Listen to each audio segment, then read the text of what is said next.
আসসালামু আলাইকুম রহমতুল্লাহ। সুপ্রিয় শিক্ষার্থীবৃন্দ, আশা করি তোমরা সবাই ভালো আছো। এই ভিডিওটা তৈরি করছি অষ্টম শ্রেণীর শিক্ষার্থীদের জন্য। 2024 সালের অষ্টম শ্রেণী জীবন ও জীবিকা বইয়ের ষষ্ঠ অধ্যায় কী আছে আমার মাঝে এর 13 নম্বর পর্বে আজকে আমরা আলোচনা করব 121 পৃষ্ঠার সমূল্যায়ন যে কিছু প্রশ্ন আছে এর উত্তরগুলো নিয়ে। তোমরা যারা এখনও অন্যান্য বিষয়ের ভিডিওগুলো দেখোনি তারা আমাদের চ্যানেলের প্লেলিস্ট অপশন থেকে ঘুরে আসতে পারো। সেখানে তোমরা অষ্টম শ্রেণীর বাংলা, ইংরেজি, গণিত, বিজ্ঞান, ডিজিটাল প্রযুক্তি, স্বাস্থ্য সুরক্ষা, জীবন ও জীবিকা, ইসলাম শিক্ষা, শিল্প ও সংস্কৃতি এবং ইতিহাস ও সামাজিক বিজ্ঞান প্রত্যেকটা বিষয়ের জন্যই আলাদা আলাদা করে প্লেলিস্ট পেয়ে যাচ্ছ।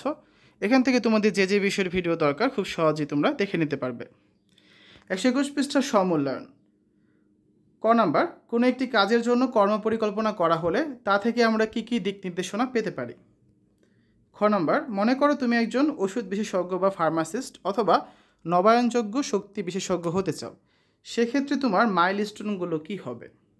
গ, তুমি যদি একজন কবি বা লেখক বা চিত্রশিল্পী হতে চাও তাহলে তোমার কাজের একটি অগ্রাধিকার তালিকা প্রস্তুত করো এবং তালিকা অনুযায়ী সময় বা নার্সারি ব্যবসায়ী নির্ধারণ করো। ঘ, তুমি কিভাবে একজন সফল মুরগি খামারি হতে পারবে তার একটি কর্মপরিকল্পনা ফ্লো চার্টে দেখাও। তো শিক্ষার্থীরা এখন হচ্ছে আমরা 121 পৃষ্ঠে 4টা প্রশ্ন আছে, এগুলোর একটা একটা করে সমাধানগুলো দেখব। তোমাদের প্রথম প্রশ্নটা ছিল কোনো একটি কাজের জন্য কর্মপরিকল্পনা করা হলে তা থেকে আমরা কী কী দিক নির্দেশনা পেতে পারি। এর উত্তরে লেখা যেতে পারে, কোনো একটি কাজের জন্য কর্মপরিকল্পনা করা হলে তা থেকে আমরা নিম্নলিখিত দিক নির্দেশনাগুলো পেতে পারি। কার্যকর যোগাযোগ সৃষ্টিতে এটি ইতিবাচক ভূমিকা রাখে। পুরো কাজটি সম্পন্ন করতে বা লক্ষ্যে পৌঁছাতে এটি সহায়ক বা গাইড হিসেবে কাজ করে। এর মাধ্যমে কাজের অগ্রাধিকার নির্বাচন করা খুব সহজ হয়ে যায়। কাজ চলাকালীন জবাবদিহিতা এতে করে বৃদ্ধি পায়। রিসোর্স সংগ্রহ করা সহজ হয় এবং রিসোর্স বন্টন করাও সহজ হয়। প্রতিবন্ধকতা বা চ্যালেঞ্জ সম্পর্কে অগ্রিম জানা যায়, মানে আগেভাগেই জানা যায় যে কী ধরনের প্রতিবন্ধকতা হতে পারে বা কী কী চ্যালেঞ্জ আসতে পারে। সমাপ্তি রেখা বা ডেডলাইন সম্পর্কে আগে থেকেই ধারণা পাওয়া যায়, মানে কোন সময়ের মধ্যে আমাকে এটা শেষ করতে হবে বা ডেডলাইনটা কী তা আমরা আগেই জানতে পারি। সহজেই কাজের অগ্রগতি জানা যায়, মানে কতটুকু অগ্রগতি হয়েছে আমাদের কাজের, কতটুকু আপগ্রেডেশন হয়েছে সেটা আমরা বুঝতে পারবো। তারপর খ নম্বরের প্রশ্নে কী আছে, মনে করো তুমি একজন ওষুধ বিশেষজ্ঞ বা ফার্মাসিস্ট অথবা নবায়নযোগ্য শক্তি বিশেষজ্ঞ হতে চাও। সেক্ষেত্রে তোমার মাইলস্টোনগুলো কী হবে। আমি একজন ওষুধ বিশেষজ্ঞ বা ফার্মাসিস্ট হতে চাইলে আমার মাইলস্টোনগুলো হবে নিম্নরূপ।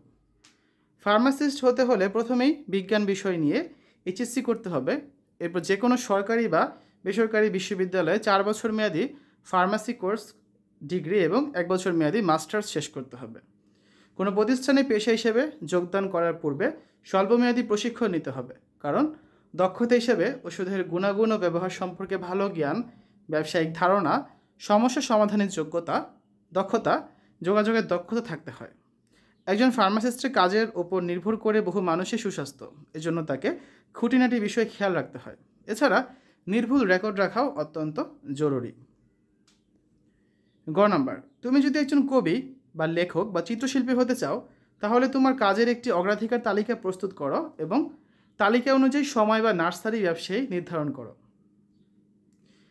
উত্তর, নির্দিষ্ট গন্তব্যে পৌঁছানোর জন্য কাজগুলোর মধ্যে অগ্রাধিকার ভিত্তিতে একটি সময়সীমা স্থির করতে হবে। এক্ষেত্রে ধারাবাহিকতা অনুসরণ করতে হবে। এমন কাজ রয়েছে যার প্রস্তুতি হয়তো আগামীকাল থেকেই শুরু করতে হবে, তা না হলে মূল পরিকল্পনা অনুসরণ করে লক্ষ্যে পৌঁছানো যাবে না। যে ক্ষেত্রে যেটি আগে শুরু করা প্রয়োজন সেটিকে আগে রেখে সময়সীমা স্থির করতে হবে। গুরুত্ব, অগ্রাধিকার ও ধারাবাহিকতা বিবেচনায় রেখে টাইমলাইন বা সময়ক্রম সাজাতে হবে। এই টাইমলাইন বা সময়ক্রমকে ডেডলাইনও বলা হয়। এইভাবেই কাজের অগ্রাধিকার ভিত্তিতে সময়সীমা স্থির করতে হবে। এখানে দেখো, লক্ষ্য হচ্ছে কি কবি বা লেখক বা চিত্রশিল্পী হওয়া। তো সময়সীমা হচ্ছে এখানে কাজের বিবরণ ও মাইলফলকগুলো আছে, যেমন কোর্সে তথ্য ভর্তি সম্পন্ন জুন 2024, নিয়মিত অনুশীলন ও ইয়েলো হলুদ বেল্ট প্রাপ্তি সেপ্টেম্বর 2024, নিয়মিত অনুশীলন ও অরেঞ্জ কমলা বেল্ট প্রাপ্তি ডিসেম্বর 2024। তারপর মার্চ 2025 হচ্ছে কি যথাযথ অনুশীলন ও রেড লাল বেল্ট প্রাপ্তি। জুন 2025 হচ্ছে যথাযথ অনুশীলন ও গ্রিন বা সবুজ বেল্ট প্রাপ্তি। সেপ্টেম্বর 2025 হচ্ছে প্রচুর অনুশীলন ও ব্লু বা নীল বেল্ট প্রাপ্তি। ডিসেম্বর 2025 হচ্ছে প্রচুর অনুশীলন বা ভায়োলেট বা বেগুনি বেল প্রাপ্তি। তারপরে এগুলো হচ্ছে কত, মার্চ 2026 আর জুন 2026। তো মার্চ 2026 হচ্ছে কঠোর অনুশীলন ও ব্রাউন বা বাদামি বেল প্রাপ্তি, আর জুন 2026 হচ্ছে কঠোর অনুশীলন ও ব্ল্যাক বা কালো বেল প্রাপ্তি। ঠিক আছে। ঘ নম্বর প্রশ্নটা হচ্ছে তুমি কিভাবে একজন সফল মুরগি খামারি হতে পারবে তার একটি কর্মপরিকল্পনা ফ্লো চার্টে দেখো। আমি যেভাবে একজন সফল মুরগি খামারি হতে পারবো তার একটি কর্মপরিকল্পনা নিম্নে ফ্লো চার্টে দেখানো হলো। এখানে একটা ফ্লো চার্ট আছে, দেখো। সফল মুরগি খামারি হওয়ার জন্য কর্মপরিকল্পনা। ধাপ 1, আমাদের প্রথম ধাপটা কি ফ্লো চার্টের? পেশার গন্তব্য, সেটা কি? সফল মুরগি খামারি হওয়া। ঠিক আছে। তারপর দেখো ধাপ 2, ঠিক আছে। ধাপ 2 হচ্ছে পদক্ষেপ। মুরগি খামার বিষয়ক পরিকল্পনা প্রণয়ন, প্রশিক্ষণ গ্রহণ, অর্থ সংগ্রহ করা, মুরগির খামার পরিদর্শন করা, মুরগির খাবারের সামগ্রী সম্পর্কে ধারণা গ্রহণ করা। তারপর ধাপ 3 হচ্ছে কি? কাজের অগ্রাধিকার এবং সম্ভাব্য সময়সীমা। 6 মাসব্যাপী প্রশিক্ষণ নেওয়া, প্রতি সপ্তাহে 100 টাকা সঞ্চয় করা, প্রতি মাসে খামার পরিদর্শন করা, 2024 সালের ডিসেম্বর মাসে মুরগির খামার উদ্বোধন করা। তারপর ধাপ 4-এ আছে মাইল ফলক বা মাইলস্টোন। বাড়িতে 2 থেকে 3টি দেশি মুরগি পালন করব, মুরগির খাবার ও মুরগির পরিচর্যা করব, মুরগির রোগ প্রতিকার ও প্রতিরোধ সম্পর্কে জানব, উন্নত জাতের মুরগির বাচ্চা সংগ্রহ করব, পরীক্ষামূলক উন্নত জাতের মুরগি 2 থেকে 3টি পালন করব, পরীক্ষামূলক মুরগি পালন সফল হলে খামার সম্প্রসারণ করব।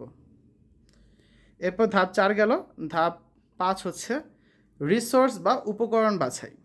উন্নত জাতের মুরগি নির্বাচন করা, মানসম্মত মুরগির আবাসন তৈরি করা, মুরগির খাবার পাত্র, খাবার ও ওষুধ সরবরাহ করা, মুরগির নিরাপত্তামূলক উপকরণাদি সরবরাহ করা। তারপর আছে ধাপ 6, এক নজরে দেখা। মুরগির খামার ব্যবস্থাপনায় কোনো ত্রুটি হলে তা সংশোধনের ব্যবস্থা করব, ব্যর্থ হলে পুনরায় চেষ্টা করব। সর্বশেষ ধাপ 7-এ আছে তত্ত্বাবধান, মূল্যায়ন এবং সংশোধন। বাধা বিঘ্ন কাটিয়ে উঠতে সচেষ্ট থাকব, মুরগি পালনে আমার সফলতার অগ্রগতি যাচাই করব, আমি হব সফল মুরগি খামারি। তো আগামী ক্লাসে হচ্ছে আমরা এই ছকটা পূরণ করব যে অধ্যায়ে আমরা যা যা করেছি। তো এখানে আমরা দেখাবো ছকটা পূরণ করে তোমাদের কীভাবে হচ্ছে তোমরা মার্কিংগুলো করতে পারো।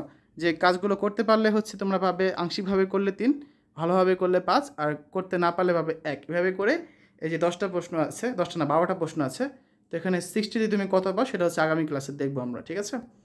এবং এবার দেখে কি নতুন শিখেছি সেই নিয়ে আলোচনা করব। তো শিক্ষার্থীরা এতক্ষণ তোমরা দেখলে 8ম শ্রেণীর জীবন ও জীবিকা 6ষ্ঠ অধ্যায় 121 পৃষ্ঠার সমূল্যায়নের প্রশ্নগুলোর উত্তর। আশা করি ভিডিওটা তোমাদের কাছে ভালো লেগেছে। সকলে সুস্থতা কামনা করি আজ এখানে বিদায় নিচ্ছি। আল্লাহ হাফেজ।